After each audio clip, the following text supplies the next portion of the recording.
Over many years, Christian music has grown to be recognized as more than just hymns and gospel music.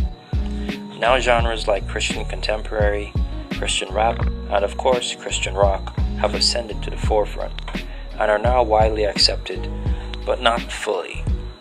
While Christian contemporary music and Christian rap have adapted and progressed with the style of secular music of their respective decades with no noteworthy controversy, Christian rock metal subgenres I should say, on the other hand, like metalcore, thrash metal, death metal, power metal, symphonic metal, and the darkest of them all, black metal, have caused considerable controversy since their inception. The genre that predated and would eventually lead to the creation of Christian metal was, of course, Christian rock itself. Probably the most recognizable face of early Christian rock was Larry Norman.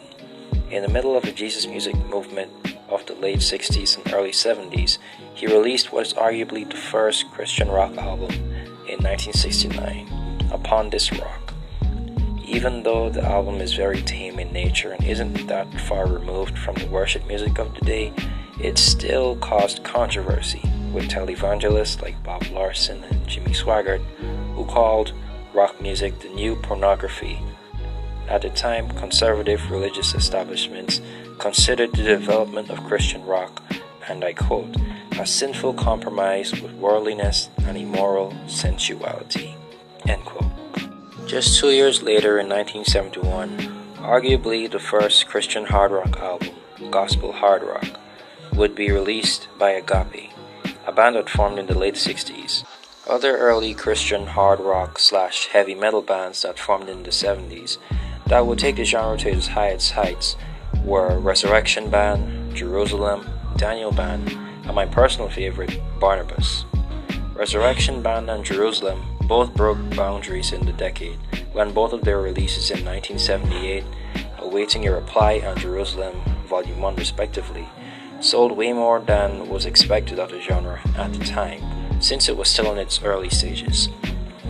The most notable Christian metal bands of the 1980s were Stryper, Messiah Prophet, Leviticus, and Saint. It's debatable which group formed first, but the glam metal band Stryper was undoubtedly the most popular and successful Christian metal band of the 80s. Stryper is highly credited with popularizing the genre and was the first Christian heavy metal group to cross over to the mainstream and reach platinum status in the US. Their most successful album to date, 1986's To Hell with the Devil, sold 2 million copies worldwide and was nominated for a Grammy. It was the best-selling Christian metal album for the next decade and a half. With all the exposure and success, also came backlash and criticism, not only from non-Christian metal fans, but from Christian leaders as well, who refused to believe that Christianity and metal were compatible.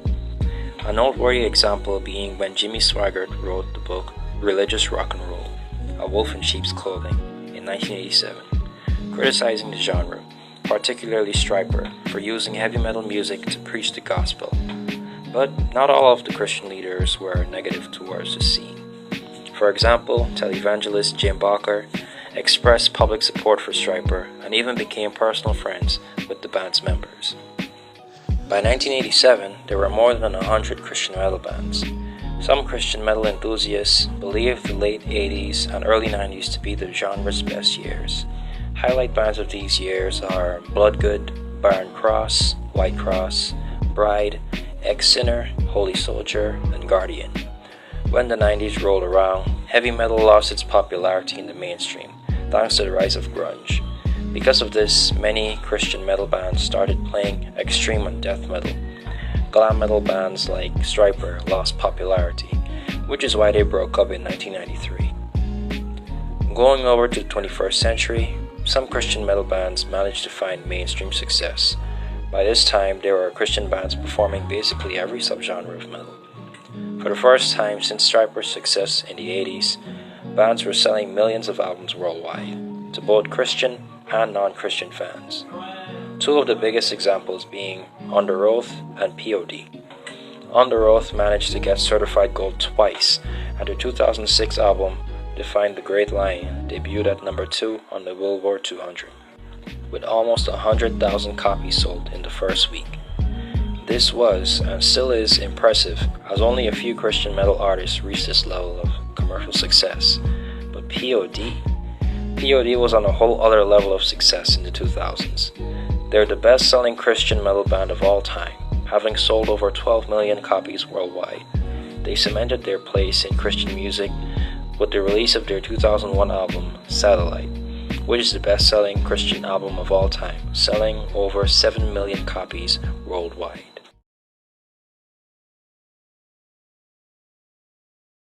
Christian metal is an important subgenre in both the Christian and rock genres, whether you want to admit it or not. A backlash from the non-Christian audience is to be expected.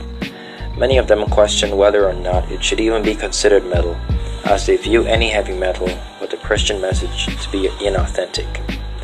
Heavy metal, ever since its inception, has been viewed by many Christians and Christian leaders to be the devil's music, because of some of its innovators using it to praise Satan's name and its overall dark sound. But at the end of the day, metal is just a certain sound, and like any other sound, it's used by many people for different reasons, and serving God is one of those reasons. The same way how Lecrae and many other Christians use rap music to spread God's message to those who aren't regular churchgoers, lost souls who listen to rap music, and Christians who, like me, don't like gospel and regular church music, so we need other Christian subgenres to keep us on that straight and narrow path. It's the same way how artists like Demon Hunter, P.O.D, Under Oath, and so many other bands use metal to spread God's word to that demographic. Because believe it or not, a lot of people out there mostly or only listen to heavy metal. Think of how many lost souls are being delayed or won't even hear God's word because pastors and televangelists put Christian metal artists down. Thankfully, the genre is more accepted today than it's ever been, but imagine how much bigger it could have been if popular and influential Christian leaders like Jimmy Swaggart and Bob Larson would have kept an open mind and helped these artists instead of trying to destroy their careers. In conclusion, this kind of mindset is still alive today, just on a much smaller scale, since pastors and televangelists don't have nearly as much power and influence over the masses as they used to. All I can do is thank the artists who choose to do this kind of music, and hope that they continue to do so by the grace of God. This has been Renfro Lives. Thank you for watching. Don't forget to like, share, subscribe, and hit the notification bell to know when I upload. And I'll see you all next time.